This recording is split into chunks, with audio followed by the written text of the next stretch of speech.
Magandang gabi pambungad sa ating newscast.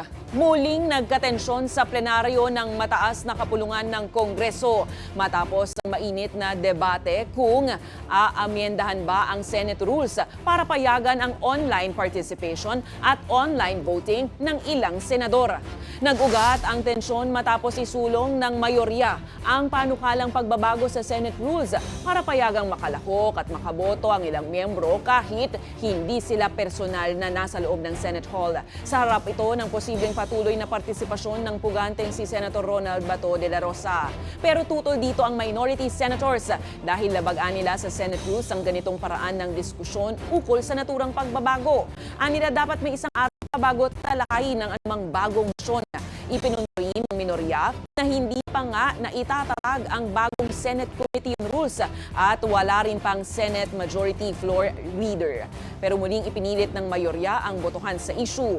Ang ending, nag-walk out ang minority senators kung kaya't wala ng quorum o sapat na bilang ng senador sa plenaryo para maipagpatuloy ang proceedings. Itutuloy ito sa Lunes, June 1.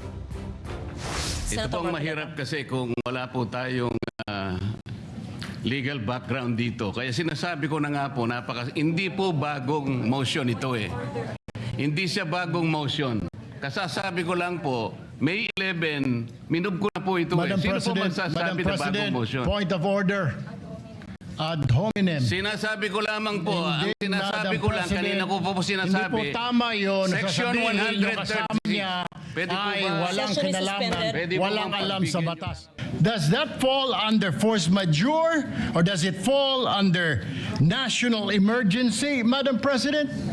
My question is, why are we in so hurry? Why are they, the majority, in a hurry to tackle this motion and divide the House, Madam President? We need answers in the minority. Madam Chair. Or is it because, Madam Chair, they're in a hurry because of news reports that probably two of our colleagues might land in jail this weekend? Is that the reason why? We take offense that bibigyan niya ng ganyang kulay. It's just like us saying, are you afraid if we have the hearing on the Blue Ribbon on flood control, mababanggit ka rin?